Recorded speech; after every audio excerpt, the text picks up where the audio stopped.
इन पात्रों से जो है क्वेश्चन भी आपके एग्जाम में आते हैं। तो देखिएगा, बाणभट्ट की आत्मकथा उपन्यास का प्रकाशन क्या माना जाता है? तो आप सभी का यहाँ पर सही आंसर है 1946 ईस्वी।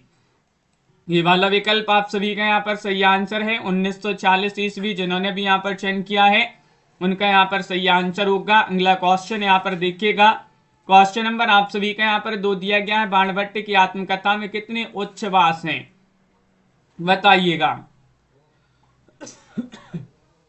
इसमें 18, 19, 20, 21। क्वेश्चन नंबर 2 में आप सभी के लिए यहाँ पर बताना है क्या होगा। आप सभी का यहाँ पर सही आंसर जगवान जी, राधा जी, जतन जी, बाणभट्ट की आत्मकथा में कितने उच्छ्वास हैं? तो आप सभी का यहाँ पर सही आंसर होगा, इसमें 20 उच्छ्वास हैं। कितने हैं? 20। आप सभी का यहाँ पर सही आंसर होगा। सी वाला विकल्प जिन्होंने भी चयन किया है उनका यहाँ पर सही आंसर है। अगला क्वेश्चन यहाँ पर देखिएगा, क्वेश्चन नंबर आप सभी का यहाँ पर 3 दिया गया है। बाणभट्ट की आत्मकथा के मुख्य पृष्ठ पर किसकी आकृति है? क्वेश्चन नंबर आप सभी का यहाँ पर 3 में शिव या फिर सूर्य या विष्णु या फिर महावरा है, बताइए। गीता जी, आकाश जी, आप सभी का यहाँ पर सही आंसर कौन सा विकल्प यहाँ पर सही आंसर होगा? ये आप सभी के लिए यहाँ पर चयन करना है कि बाणभट्ट की आत्मकथा की मुख्य पृष्ठ पर किसकी आकृति है। तो आप सभी का यहाँ पर सही आंसर होगा डी वाला विकल्प महावरा है। आप सभी का यहाँ पर सही आंसर होगा। विकल्प नंबर 4 जिन्होंने भी यहाँ पर चयन किया है उनका यहाँ पर सही आंसर होगा। बाणभट्ट की आत्मकथा यह उपन्यास किस श्रेणी का उपन्यास माना जाता है? क्वेश्चन नंबर 4 में आप सभी के लिए यहाँ पर बताना है ये सामाजिक है, ऐतिहासिक है, मनोविश्लेषणात्मक है, समस्यात्मक है। इनमें से आप सभी के लिए क्वेश्चन नंबर 4 में सही आंसर बताना है।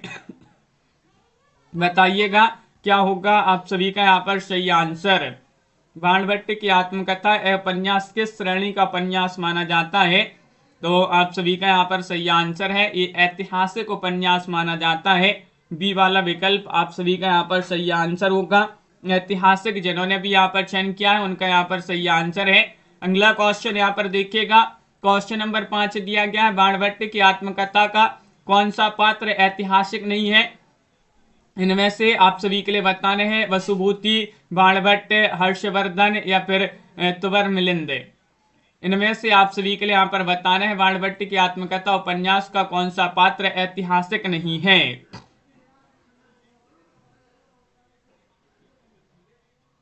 क्वेश्चन नंबर 5 में आप सभी का यहाँ पर सही आंसर है कविता जी। विकल्प आप सभी का यहाँ पर क्या होगा सही आंसर? वसुभूति। आप सभी का यहाँ पर ए वाला जो विकल्प है वह आप सभी का यहाँ पर वसुभूति सही आंसर होंगे। अगला क्वेश्चन यहाँ पर दिया गया है, क्वेश्चन नंबर 6 है। बाणभट्ट की आत्मकथा उपन्यास में किस काल का वर्णन है? गुप्त काल यानी कि हर्षवर्धन का काल, मौर्य काल, पुराण काल, उपनिषद काल का। क्वेश्चन नंबर 6 में आप सभी के लिए यहाँ पर चयन करना है बाणभट्ट की आत्मकथा उपन्यास में किस काल का वर्णन है। तो आप सभी का यहाँ पर सही आंसर होगा यहाँ पर गुप्त काल। गुप्त काल यानी कि हर्षवर्धन का काल जो था उसी का इसमें वर्णन दिया गया है। ये वाला विकल्प आप सभी का यहाँ पर सही आंसर है। क्वेश्चन नंबर आप सभी का यहाँ पर देखिएगा 7वां क्वेश्चन दिया गया, बाणभट्ट की आत्मकथा उपन्यास का नायक का नाम कौन? नायक का नाम आप सभी के लिए बताना है। कौन है नायक इसमें? बाणभट्ट है, हर्षवर्धन है या फिर तुवर मिलिंद है, अघोर भैरव है। क्वेश्चन नंबर 7 में आप सभी के लिए यहाँ पर चयन करना है बाणभट्ट की आत्मकथा उपन्यास का नायक का नाम आप सभी के लिए यहाँ पर बताना है। तो आप सभी का यहाँ पर सही आंसर है कि इसमें नायक तो कौन है? बाणभट्ट है। कौन है? बाणभट्ट। आप सभी के यहाँ पर ये वाला विकल्प यहाँ पर सही आंसर है। अगला क्वेश्चन यहाँ पर दिया गया है, क्वेश्चन नंबर आप सभी का यहाँ पर 8 है। 8वां क्वेश्चन है, बाणभट्ट की आत्मकथा उपन्यास की नायिका का नाम बताइए। नायक बाणभट्ट है, नायिका कौन है? भट्टनी है, निपुणिका है, महामाया है, चारुस्मिता है। इनमें से आप सभी के लिए यहाँ पर बताना है। क्वेश्चन नंबर 8 है, बाणभट्ट की आत्मकथा उपन्यास की नायिका का नाम क्या है? तो आप सभी का यहाँ पर सही आंसर होगा इसकी नायिका तो है कौन? भट्टनी। आप सभी का यहाँ पर सही आंसर है। विकल्प नंबर 1 जिन्होंने भी यहाँ पर चयन किया है भट्टनी उनका यहाँ पर सही आंसर होगा। क्वेश्चन नंबर आप सभी का यहाँ पर दिया गया है 9वां क्वेश्चन है। देखिएगा क्वेश्चन नंबर 9 यहाँ पर क्या दिया गया है, ये रहा क्वेश्चन नंबर 9 कि हजारी प्रसाद द्विवेदी ने अपने किस उपन्यास में नारी जीवन को गरिमा प्रसाद करके आधुनिक जीवन सृष्टि का ही परिचय दिया है। किस उपन्यास में, बाणभट्टी की आत्मकथा, चारुचंद्र लेख, पुनर्नवा, अनामदास का पोथा में। ये 4 विकल्प है, यहाँ पर आप सभी लोग चयन करिएगा क्वेश्चन नंबर 9 का सही आंसर। कौन सा विकल्प आप सभी का यहाँ पर सही आंसर है, श्यामली जी, हसन जी, इनमें से आप सभी के लिए बताना है। तो आप सभी का यहाँ पर सही आंसर होगा बाणभट्ट की आत्मकथा, विकल्प नंबर, ये वाला जो विकल्प है वह आप सभी का यहाँ पर सही आंसर है, बाणभट्ट की आत्मकथा। अगला क्वेश्चन यहाँ पर दिया गया है, बाणभट्ट का नाम वंड कैसे पड़ा। ये आप सभी के लिए यहाँ पर चयन करना है 10 में। उसकी मूर्खता से, उसके घूमने की प्रवृत्ति से, या फिर उसकी चालाकी से, या फिर इनमें से कोई नहीं। 10 में आप सभी के लिए यहाँ पर बताना है कौन सा विकल्प आप सभी का यहाँ पर सही आंसर होगा। क्वेश्चन नंबर 10 में आप सभी के लिए बताना है तो आप सभी का यहाँ पर सही आंसर होगा उसके घूमने की प्रवृत्ति से। विकल्प नंबर बी वाला जो विकल्प है वह आप सभी का यहाँ पर सही आंसर होगा, विकल्प नंबर 2 आप सभी का यहाँ पर सही आंसर है। अगला क्वेश्चन यहाँ पर दिया गया है, क्वेश्चन नंबर आप सभी का यहाँ पर 11 है। 11 में आप सभी के लिए बताना है कि मैं नारी सौंदर्य को संसार की सबसे अधिक प्रभावोत्पादनी शक्ति मानता हूँ। नारी सौंदर्य पूज है, वह देव प्रतिमा है, यह कथन किसका है। 11 में बताना है देवपुत्र, बाणभट्ट, मिलिंद, हर्ष। 11 में आप सभी के लिए बताना है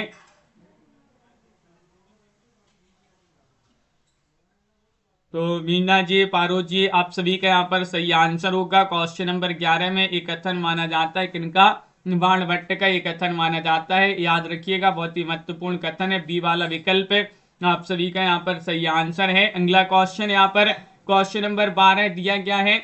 देखिएगा, मैं स्त्री शरीर को देव मंदिर के समान पवित्र मानता हूँ। ये कथन किनका माना जाता है। 12 में देवपुत्र का कथन है, बाणभट्ट का कथन है, मिलिंद, हर्ष। क्वेश्चन नंबर 12 में क्या होगा सही आंसर, उदल जी, इनमें से आप सभी के लिए यहाँ पर बताना है। सभी के कमेंट यहाँ पर देखते जा रहे हैं, बहुत बढ़िया, सभी लोग आंसर बता रहे हैं। यहाँ पर बाणभट्ट आप सभी का यहाँ पर सही आंसर, बी वाला जो विकल्प है वह आप सभी का यहाँ पर सही आंसर है, बाणभट्ट आप सभी का यहाँ पर सही आंसर होगा। अगला क्वेश्चन यहाँ पर देखिएगा, क्वेश्चन नंबर आप सभी का यहाँ पर 13 दिया गया है। तुम सच्चे कवि हो, मेरी बात गांठ बांध लो, तुम इस आर्यावर्त के अद्वितीय कालिदास हो। यह कथन किनका माना जाता है। 13 में आप सभी के लिए यहाँ पर बताना है भट्टनी, निपुणिका, या फिर महामाया या सुचरिता। इनमें से आप सभी के लिए बताना है 13 में क्या होगा सही आंसर। 13 में आप सभी के लिए यहाँ पर बताना है तुम सच्चे कवि हो, मेरी बात गांठ बांध लो, इस आर्यावर्त के अद्वितीय कालिदास हो। किसका कथन माना जाता है ये, तो आप सभी का यहाँ पर सही आंसर, ये कथन भट्टनी जो है उन्हीं का ये कथन माना जाता है। ये वाला विकल्प आप सभी का यहाँ पर सही आंसर होगा। अगला क्वेश्चन यहाँ पर देखिएगा, क्वेश्चन नंबर 14 दिया गया है। मैं अपनी को हाड़ मास की गठरी से अधिक समझने लगी, तुमने मुझे मुक्ति दी है भट्ट। ये कथन किसका है। क्वेश्चन नंबर 14 में आप सभी के लिए यहाँ पर चयन करना है भट्टनी, निपुणिका, महामाया, सुचरिता। इनमें से आप सभी के लिए बताना है कौन सा विकल्प आप सभी का यहाँ पर सही आंसर होगा।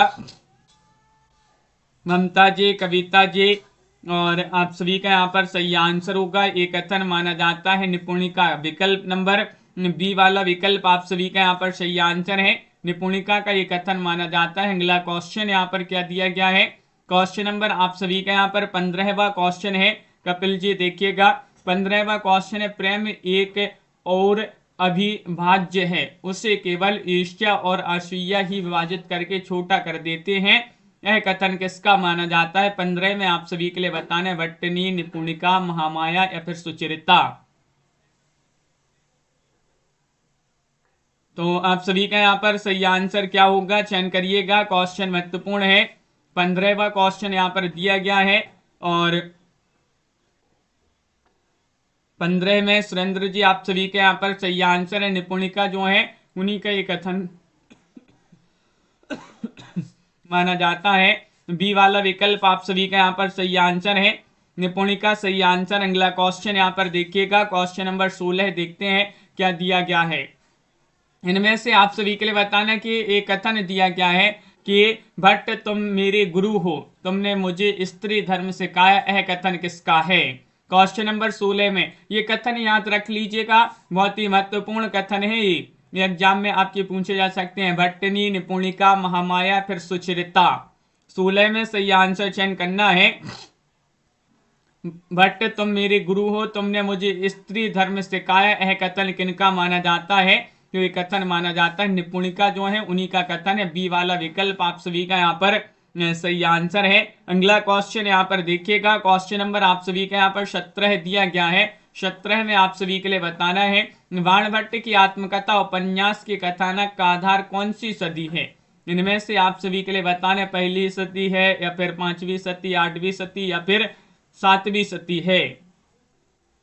इनमें से आप सभी के लिए चयन करना है। बाणभट्ट की आत्मकथा उपन्यास जो है ये आपके लिए बताने की कथानक का आधार कौन सी सदी है।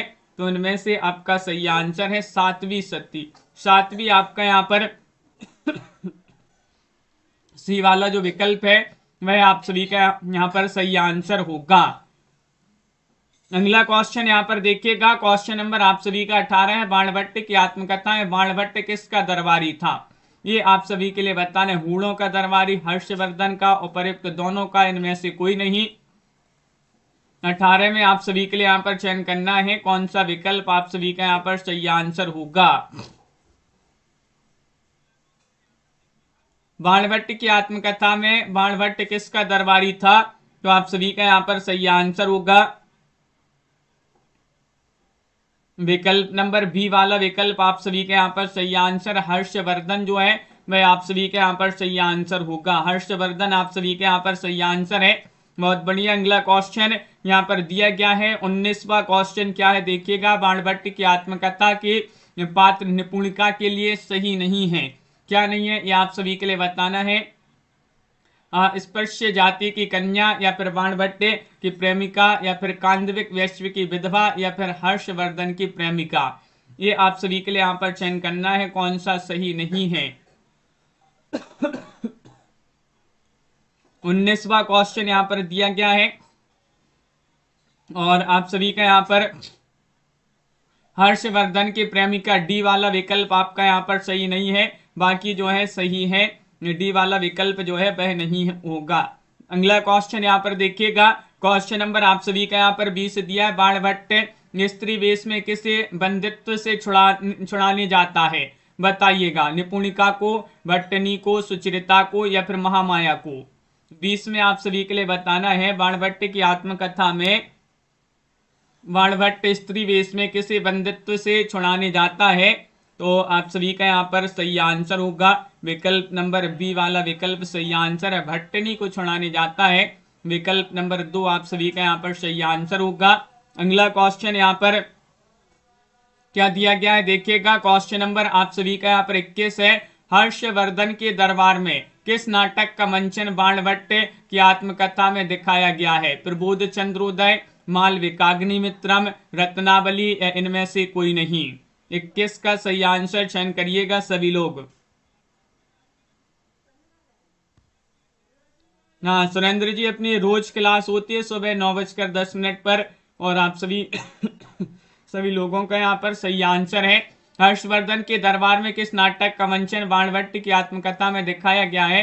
तो रत्नावली आप सभी का यहाँ पर सी वाला जो विकल्प है रत्नावली वह आप सभी का यहाँ पर सही आंसर होगा।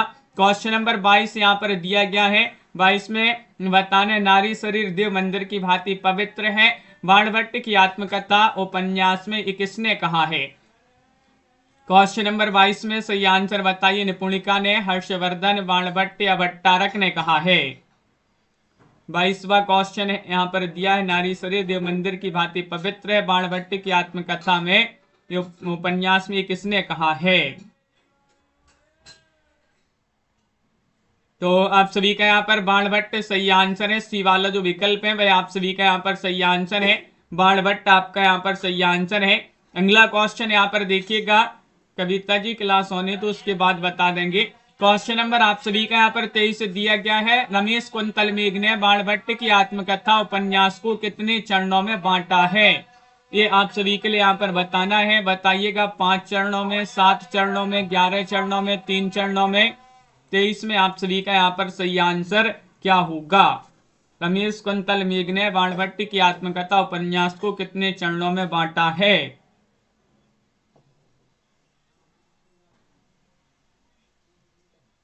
तो इनमें से आपका सही आंसर है कि 5 चरणों में बांटा है। कितने चरणों में? 5 चरणों में। ये वाला विकल्प आप सभी का यहाँ पर सही आंसर है। क्वेश्चन नंबर आप सभी का यहाँ पर देखिएगा 24वां क्वेश्चन यहाँ पर दिया गया है। ये रहा क्वेश्चन नंबर 24वां क्वेश्चन है कि ब्राह्मण पर तुम्हारा क्रोध व्यर्थ है, वह ना भिखारी होता है, महासंधि विग्राहिक वह धर्म का व्यवस्थापक होता है। यह कथन किसका माना जाता है? 24 में बताइए। निपुणिका, हर्षवर्धन, बाणभट्ट या फिर महामाया? क्वेश्चन नंबर 24 में ये जो कथन दिया गया है ये आप सभी के लिए यहाँ पर चयन करना है किनका कथन माना जाता है। तो आप सभी का यहाँ पर सही आंसर है, ये कथन माना जाता है महामाया। महामाया जो है उन्हीं का कथन है। डी वाला विकल्प आप सभी का यहाँ पर सही आंसर होगा।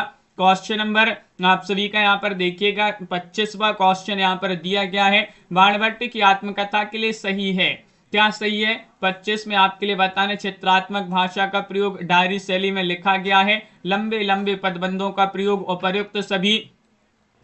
25 में बाणभट्ट की आत्मकथा के लिए सही क्या है? ये आप सभी के लिए यहाँ पर बताना है।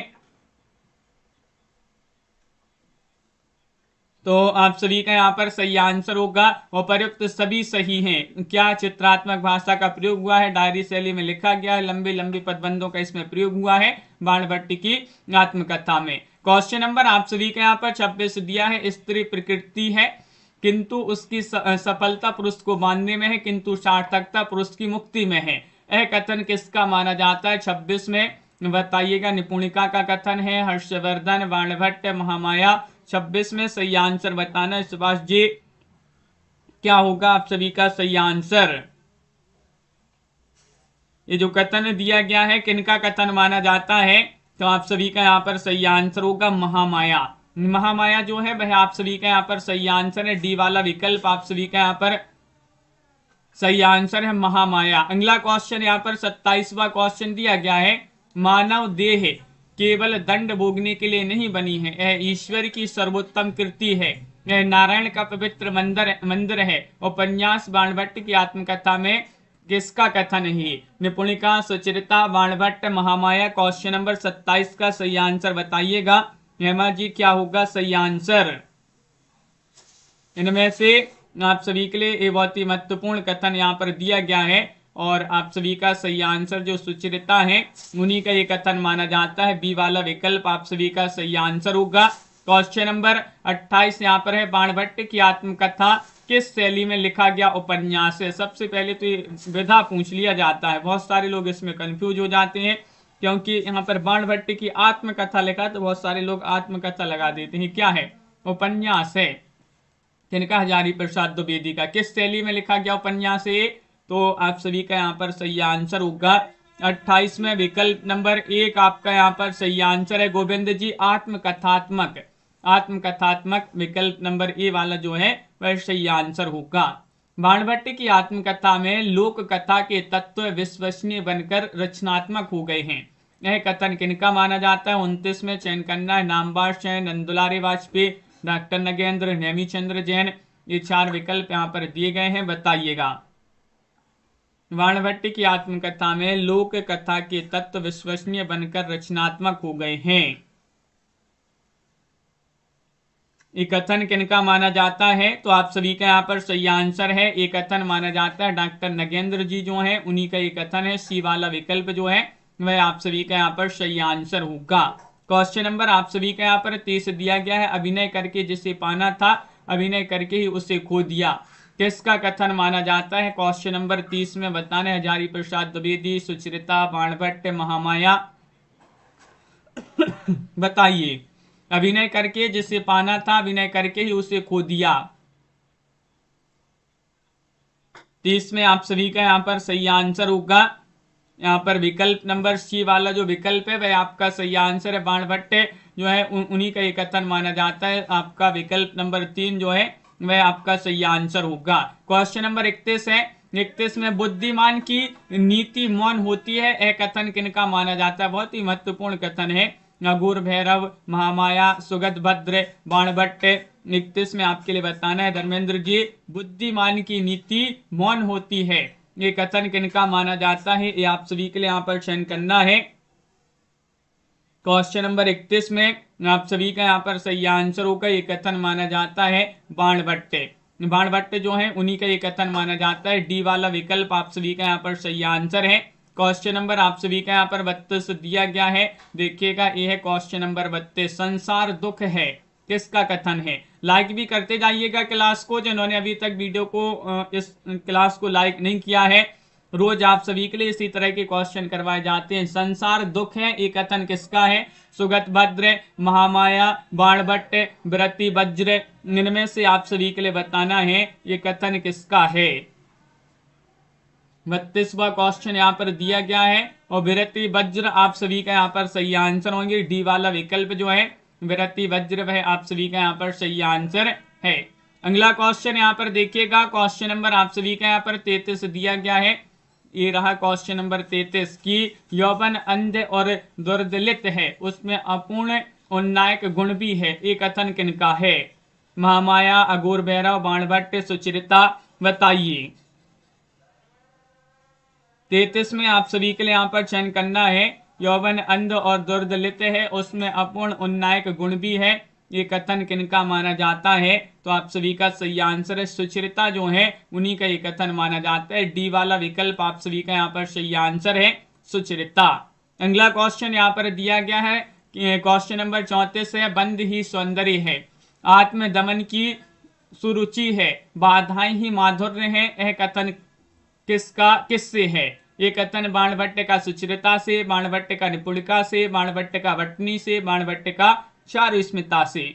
क्वेश्चन नंबर 34 में बताइएगा। बंद ही सौंदर्य है, आत्मदमन की सुरुचि है, बाधाएं ही माधुर्य है, यह कथन किससे है? तो बाणभट्ट का निपुणिका से कथन है। बी वाला विकल्प आप सभी का यहाँ पर बाणभट्ट का निपुणिका से।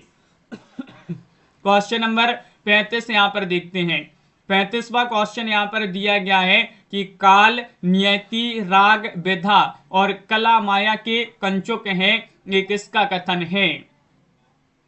क्वेश्चन नंबर 35 में काल, नियति, राग, विधा और कला ये माया के कंचुक हैं, ये कथन किसका है? अघोर भैरव, व्रति वज्र, महामाया, सुगतभद्र।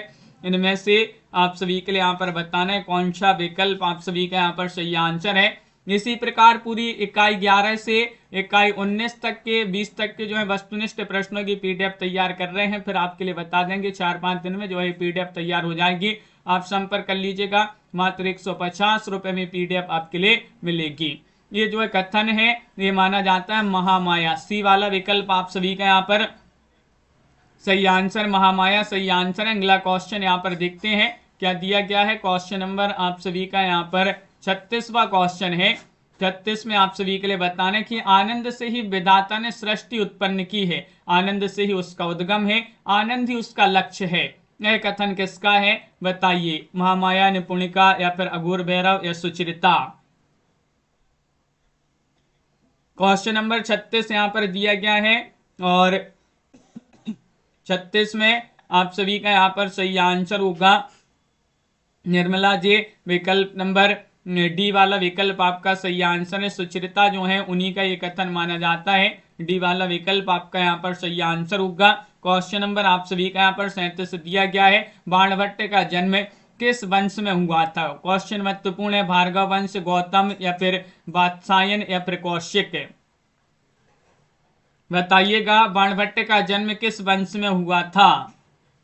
राजेश जी आप सभी का यहाँ पर सही आंसर होगा विकल्प नंबर आप सभी का यहाँ पर सी वाला विकल्प नंबर सी सही आंसर। इनका जन्म वात्सायन जो है वह आपका यहाँ पर सही आंसर होगा। सी वाला विकल्प आप सभी लोगों ने सही आंसर बताया है। अगला क्वेश्चन यहाँ पर दिया गया है। क्वेश्चन नंबर आप सभी का 38 है। साधारणतः जिन स्त्रियों को चंचल और कुलभ्रष्टा माना जाता है उनमें एक देवी शक्ति भी होती है, यह कथन किसका माना जाता है? 38 में बाणभट्ट का कथन है, निपुणिका का कथन है, अघोर भैरव का कथन है या तुअर मिलिंद का कथन है? इनमें से आप सभी लोग चयन करेंगे। क्वेश्चन नंबर 38 में आप सभी का यहाँ पर सही आंसर क्या होगा? तो विकल्प नंबर ये वाला विकल्प आपका यहाँ पर सही आंसर है। बाणभट्ट जी जो है उन बाणभट्ट का कथन माना जाता है, ये वाला विकल्प आपका सही आंसर है। बाणभट्ट की आत्मकथा में बाणभट्ट का चरित्र किस प्रकार का है? संघर्षशील और भावुक है, शांत और निर्लिप्त है, क्रोधी और विद्रोही है, व्यवसायिक और व्यंग्यात्मक है। 39 में बाणभट्ट की आत्मकथा में बाणभट्ट का चरित्र किस प्रकार का है? ज्योति जी, सिंधी जी, आप सभी का यहाँ पर सही आंसर होगा। इनका चरित्र है संघर्षशील और भावुक। विकल्प नंबर ये वाला विकल्प जो है वह आप सभी का यहाँ पर सही आंसर है, संघर्षशील और भावुक। क्वेश्चन नंबर 39 है। बाणभट्ट की आत्मकथा में प्राचीन भारतीय समाज की किस समस्या को दर्शाया गया है? जातिवाद को, शिक्षा की कमी को, धार्मिक कट्टरता को, उपरोक्त सभी। 40वां क्वेश्चन है, तो बताइएगा क्या होगा सही आंसर? बाणभट्ट की आत्मकथा में प्राचीन भारतीय समाज की किस समस्या को दर्शाया गया है?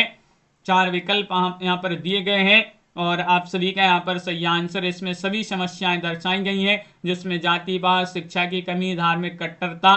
डी वाला जो विकल्प है वह आप सभी का यहाँ पर सही आंसर होगा।